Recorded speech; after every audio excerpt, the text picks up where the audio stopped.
विद्यार्थी मित्रांनो, मी प्रोफेसर मंगेश खैरे आपल्या M3 च्या स्पेशल सिरीज मध्ये पुन्हा एकदा स्वागत करतो। मित्रांनो, आजचा विषय खास आहे कारण M3 का बॅकलॉग राहतो, M3 का वायडी होतो, M3 मुळे का पेपर क्रिटिकलला जातो, M3 मुळे का इंजिनिअरिंगला 1-2 वर्ष गॅप पडतो आणि हे कॉमन क्वेश्चन्स आहे कारण कितीतरी मुलांनी मला कमेंट मध्ये हा प्रश्न विचारलेला आहे आणि M3 त्यांचा बॅकलॉग आहे ऑब्वियसली किंवा M3 अभ्यास करताना क्लिअरिटी येत नाहीये, टेन्शन आहे, या सगळ्यांवरचे मी मेन रिझन्स आज सांगणार आहे।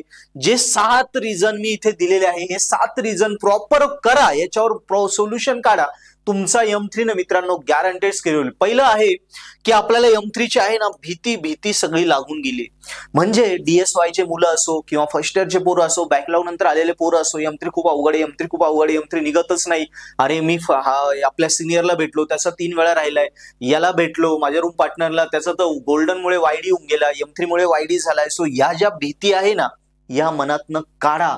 M3 असा काय अवघड नाहीये, भले तुम्ही फर्स्ट इयर नंतर आले, बॅकलॉग नंतर आले किंवा डायरेक्ट सेकंड इयरला जे मुलं असतात त्यांना डिप्लोमाच्या 2 वर्षाच्या गॅप नंतर येतात, पण अडचण काय झाली, मनात भीती भरून ठेवली आणि भीतीचं कारण मुळे काय होतं की आपलं डेरिव्हेशन इंटिग्रेशन बेसिक वगैरे वीक असतं, त्या भीतीमुळे आपण इतकं अजून खचून जातो की M3 तो भले एवढं जाड पुस्तक पण अजून घाबरायला लागतो, त्याचं असं मोठं वाटायला लागतं, कधी संपेल कधी नाही, ह्या टेन्शन मुळे तो M3 आपला बॅकलॉग राहून जातो। सो मी पुन्हा एकदा सांगेल, M3 अवघड नाहीये, M3 अवघड नाहीये, M3 हा इंजिनिअरिंग मधला सगळ्यात सोपा विषय आहे। काय म्हटलो मी, M3 हा इंजिनिअरिंग मधला सगळ्यात सोपा विषय आहे, फक्त तुम्ही मनात बाऊ केलाय, भीती घातली, त्या भीतीमुळे तो M3 तुम्हाला टेन्शन देतोय, तुम्हाला पासिंग करू देत नाहीये। सो त्याच्यासाठी एखाद्या चांगल्या टीचर्सकडे चांगले क्लासेस लावा, तिथून शिका किंवा व्हिडिओ लेक्चर सबस्क्रिप्शन असता, माझे व्हिडिओ लेक्चर अवेलेबल आहे आपल्या युट्यूब चॅनलवर आहे, खाली मी डिस्क्रिप्शन मध्ये लिंक आहे, सो त्या लिंकवरनं पर्पल ॲप डाउनलोड करा, त्यावरती पण माझे M3 चे व्हिडिओ लेक्चर मराठीत शिकवले मी, सो त्या हिशोबाने बघा,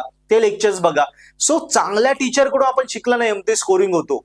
मग तोच पॉईंट पुढचा दिले, एक तर भीती आहे, दुसरा आहे चुकीचा स्टडी। म्हणजे काय, आपण पेपर पॅटर्न बघत नाही, इम्पॉर्टंट काय आहे, कुठलं विचारतात कुठलं काय विचारत नाही हे आपण बघत नाही, सरस अभ्यास करतो। म्हणजे समजा पहिला युनिट घेतला LD मध्ये 11 टॉपिक आहे, 11चे 11 करतो, 11चे 11 करण्यापेक्षा 11 पैकी 8च करा, 2-3 जे येत नाही ते नका करू, ते ऑरला ऑर येतो, क्वेश्चन 1 ला क्वेश्चन 2 ऑर असतो, मग ऑरला ऑर कुठला येतो, तो इकडचा केला तर इकडचा स्किप करा, ह्या गोष्टी कळायला पाहिजे, हा प्रॉपर आपल्याला स्टडी पाहिजे किंवा ज्याला माहिती त्याच्याकडून हे जाणून घ्या, त्या हिशोबाने अभ्यास केला तर 11 पैकी पहिल्या युनिटमध्ये 11 टाईप करायची गरज नाही, 7-8 टाईप मध्ये तुम्हाला आउट ऑफ मार्क पडता, ह्या गोष्टी आपल्याला माहित नसतात, त्यामुळे चुकीच्या स्टडीमुळे आपण सगळं करायला जातो, सगळं करायला गेलो की वेळ खूप जातो, रिव्हिजनला वेळ भेटत नाही आणि त्याच्यामुळे आपला M3 ला प्रॉपर आपल्याला वेळ देता येत नाही आणि M3 चा अभ्यास करायला लागलो तर बाकीच्या विषयांना वेळ देता येत नाही, या गडबडीमुळे अजून टेन्शन वाढतं आणि अजून M3 आपला चुकीच्या स्टडीमुळे राहून जातो। जसं आपण LD मध्ये बघितलं तर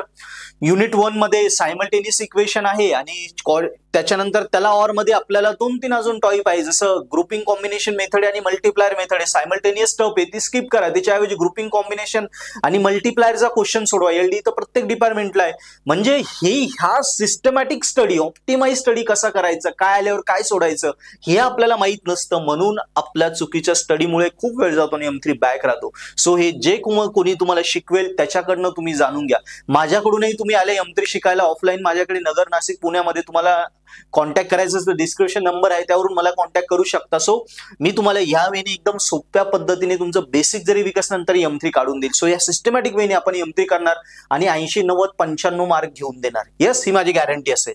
नंतर प्रॉपर गाईडचा अभाव, काय होतं बऱ्याचशा कॉलेजमध्ये, हे तुम्हालाही माहिती आहे, एव्हा तुमच्या कॉलेजमध्ये सुद्धा असेल, बऱ्याचशा कॉलेजमध्ये M3 ला प्रॉपर टीचर नाहीयेत, कारण कॉलेज पेमेंट देत नाही, त्यामुळे चांगले टीचर कॉलेजला येत नाही आणि ज्युनियर टीचर्स असतात त्यांना प्रॉपर गायडन्स नसतो, प्रॉपर आयडिया नसते आणि शिकवायचे काही टीचर्स खूप हुशार असतात पण त्यांना शिकवता येत नाही, मुलांना समजत नाही, ग्राउंड लेवलचे एकदम बेसिक मुलाला समजत नाही, 2-4 हुशार मुलांचं काम होतं, मागच्या बेंचर्सला समजत नाही, या अडचणी तुमच्या कॉलेजच्या टीचर्स कडे कदाचित तुम्हाला होत असतील, तर अशा केसमध्ये चांगले क्लासेस तुमच्या एरियात जे अवेलेबल आहेत ते जॉईन करून घ्या।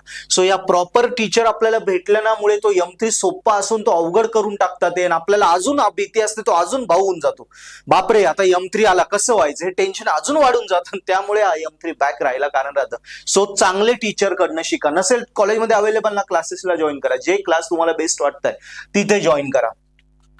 PYQ, पोरं काय करता, अभ्यास करता पण प्रिव्हियस इयरच्या प्रश्नपत्रिका सोडवत नाही. प्रश्नपत्रिका सोडवल्यावर काय होतं, आपल्याला पेपरचा M3चा पॅटर्न कसा असतो, क्वेश्चन कसावर असतो, क्वेश्चन कसा गुगली टाकून विचारला जातो, आपण जो टाईप शिकलाय त्याच्यावरच कसे वेगवेगळ्या प्रकारचे व्हरायटी ऑफ क्वेश्चन्स असतात, ही आयडिया आपल्याला PYQ म्हणजे प्रिव्हियस इयरचे क्वेश्चन पेपर सोडवल्याशिवाय येत नाही. आणि मुलं नुसता अभ्यास करता पण प्रिव्हियस इयरचे क्वेश्चन पेपर सोडवत नाही. सो क्लासवर्क, होमवर्क आणि टेक्स्टबुक मधून सोडवण्यासोबत प्रिव्हियस इयरचे क्वेश्चन पेपरच्या वेळी नाही रेफर करायचे, आत्तापासून रेफर करायचे. जो टॉपिक शिकले त्याच्यावरचा लगेच क्वेश्चन पेपर बघायचं, म्हणजे 5 क्वेश्चन पेपर सोबत ठेवा आणि 5ही क्वेश्चन पेपर लगेच बघत जायचे. जो टॉपिक शिकलो युनिट मधला एक टॉपिक मधल्या कुठल्या पेपरमध्ये याच्यावर प्रश्न आलाय, कशा प्रकारचं आलंय हे बघायला सुरुवात करा. मग तिथे कॉन्फिडन्स बिल्डिंग होते, पेपर पॅटर्न कळतो आणि M3 स्कोरिंग होतो. नेक्स्ट आहे लेस प्रॅक्टिस. हा सगळ्यात महत्वाचा मुद्दा आहे. म्हणजे 100% हा एक आणि हा एक आणि हा एक, या 3 गोष्टी अशा आहे ना ज्या M3 बॅकलॉग ठेवायला सगळ्यात कारणीभूत आहे. प्रॅक्टिस लेस, खूप आपण प्रॅक्टिस करत नाही M3 ची. दररोज 1 तास M3 करायला पाहिजे. पेपर नोव्हेंबरच्या एंडिंगला असेल तुमच्या M3 चे. सो दररोज 1 तास करा. आतापासून 3 महिने, एका महिन्यात 30 दिवस आहे, 1 तास केला तर 30 तास होतो महिन्यात. सो 30 90 तास जर अभ्यास झाला ना M3 90 मार्क घेऊन देईल, लक्षात ठेवा. सो प्रॅक्टिस डेली करा. M3 ला दररोज प्रॅक्टिस करा. M3 maths required practice. Math हाताकडून गेलं पाहिजे. मुलं काय करतात, मॅथ्स वाचतात, मी बघितलं डायरेक्ट गणित वाचतात, वाचून नाही होत बाळांनो. रट्टा मारतात, रट्टा मारून नाही होत. रट्टा मारला एक गणित आणि तिथे आलं वायचं एक्झाम्पल, झाला ना घोटाळा. नाही चालत, त्याला प्रॅक्टिसच करा. M3 सोडवा, आता खालून जाऊ द्या, वया भरवा, तेव्हा M3 क्लिअरिंग होईल. ओके. आणि एक नेक्स्ट आहे की जस्ट पास. मला जस्ट पास व्हायचंय, मला M3 स्कोर करायचं नाही, ही चुकीची मनीषा ठेवल्यामुळे आपण फेल होतो. अरे तुम्ही टार्गेट जर मोठं ठेवलं, एकदम मोठं टार्गेट ठेवलं, मला 100 मिळवायचे, तेव्हा कुठे 50-60 मिळतील मित्रांनो, तेव्हा तुम्ही पळशाल. टार्गेट ठेवलं जस्ट 40 मिळवायचे, 60 मिळवायचे, 70 मिळवायचे, पास व्हायचंय, असं टार्गेट ठेवलं तर M3 होणार नाही. 70चं टार्गेट ठेवलं तर 35 मार्क येतील, बॅकलॉग राहील, पुढे बॅक होत जाईल. एकदा M3 बॅक राहिले की टेन्शन देतो, तुम्हाला माहिती. सो टार्गेट ठेवा, मला 100 पैकी 100 मिळवायचे, मला 95 मिळवायचे, 80 मिळवायचे, एवढं मोठं 80च्या वरतीच टार्गेट ठेवा, तेव्हा कुठे तुम्हाला 60-65 मार्क येतील. आणि 80-90चं टार्गेट ठेवून खूप प्रॅक्टिस केली, या गोष्टी मी सांगतो, या जर टाळल्या तर मग 100 पैकी तुम्हाला 95-96 सुद्धा मार्क भेटतील. चांगल्या टीचरकडे या शिका, जो तुम्हाला M3 काढून देईल. बघा तुमचा M3 स्कोरिंगच होईल. आणि अजून एक सगळ्यात हायलाइटेड पॉइंट आला ओव्हर कॉन्फिडन्स मुलांचा. आपल्याला माहिती, आपलं मॅथ्सचं बेसिक वीक आहे, आपल्याला माहिती आपल्याला मॅथ्स बेसिक पूर्ण येत नाही, तरी मी स्वतः काढून घेईल, हा कॉन्फिडन्स येऊन जातो. मला येतं आणि मग ऐन पेपरच्या वेळी मला येतं, मला सगळं माहिती, असं म्हणून आपण कुठल्या चांगल्या टीचरचा प्रॉपर गायडन्स घेत नाही, क्लासेस वगैरे लावत नाही. त्यामुळे ऐनवेळी M3 बॅक राहतो, पार क्रिटिकलला जातो, 2-3 अटेम्प्टला निघत नाही, मग गोल्डनला YD झाला, इयर ड्रॉप पडले की मग क्लासला येतो. असे कितीतरी विद्यार्थी आमच्याकडे आता क्लासेसला आहेत का ज्यांनी पार 1-1 वर्षापूर्वी इन्क्वायरी केले होते तेव्हा क्लासला आले नाही, आता इयर ड्रॉप पडल्यानंतर आता रडताय की सर तेव्हा तुम्ही सांगत होते, तेव्हा आलो असतो तर फायदा आला असता, पण ती सगळ्यात मोठी चूक केली. आणि आता मी आलो आणि माझा M3 आता YD होऊन गेला, माझा इयर ड्रॉप झाला, मला पुढे प्लेसमेंटलाही नुकसान आहे. माझ्या आता निष्काळजीपणामुळे, ओव्हर कॉन्फिडन्समुळे माझा M3 बॅकलॉग राहून गेला. सो ही सगळ्यात मोठी चूक आहे की हा ओव्हर कॉन्फिडन्स जो आहे ना, ज्याच्यामुळे M3 बॅक राहतोय. सो आपल्याला येत नाही ना, आपण आपल्याला ओळखतो, स्वतःला फसू नका. माहिती मला जर येत नाहीये ना, क्लासला जायला पाहिजे.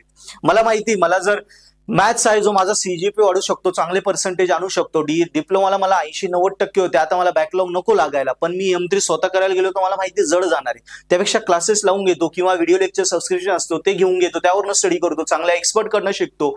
सो ह्या कुणाच तरी हेल्पनी जा. सेल्फ कॉन्फिडन्स मध्ये, ओव्हर कॉन्फिडन्स मध्ये M3 बॅकलॉग नको राहिला. ह्या बारीक गोष्टी फॉलो करा. बघा तुमचा M3 हा स्कोरिंग वरच निघेल मित्रांनो. सो M3 विषयी मी बारीक गोष्टी क्लिअर केल्या. एकदा इंग्लिश करू बघा, एकदा इंग्लिश करून देतो. एक तर भीती घालवा, चुकीचा स्टडी, काय करायचं काय नाही, हे चुकीचा स्टडी टाळा. प्रॉपर गायडन्सचा गाईड घ्या, प्रश्नपत्रिका मागच्या सोडवायला लागा, प्रॅक्टिस खूप जास्त करा, दररोज 1 तास. ओव्हर कॉन्फिडन्स मध्ये जाऊ नका, अडचण असेल टीचर्स कडनं शिकून घ्या, हेल्प घ्या आणि जस्ट पास व्हायचं टार्गेट ठेवायचं नाही. या गोष्टी फॉलो केल्या ना, M3 बॅक राहूच शकत नाही, M3 स्कोरिंग वर निघेल. M3 मध्ये 100 पैकी तुम्हाला 90 अबोव्ह मार्क तुम्हाला राहणार, एवढी मी गॅरंटी देईल मित्रांनो. अशा प्रकारे M3 ला अजून स्कोरिंग करण्यासाठी इंजिनिअरिंगचे सगळे M3 सोबत first year, second year, third year बी सगळे विषय स्कोरिंग करण्यासाठी मी आणि पर्पल आर्ट इन्स्टिट्यूट तुमच्या सोबत आहे.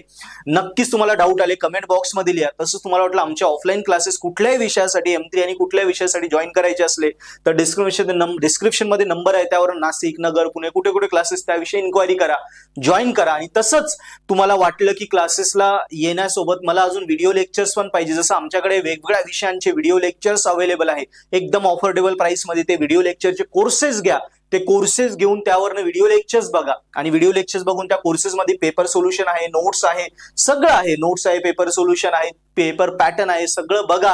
त्यावेळी अभ्यास करा, बघा तुमचे सगळे विषय हे स्कोरिंगवर निघतील. आम्ही तुमच्या सोबत आहोत. अजून डाऊट लागला कॉन्टॅक्ट करा, मग सबस्क्रिप्शन घ्या, पण तुमचे सगळे विषय स्कोरिंग करू. So thank you.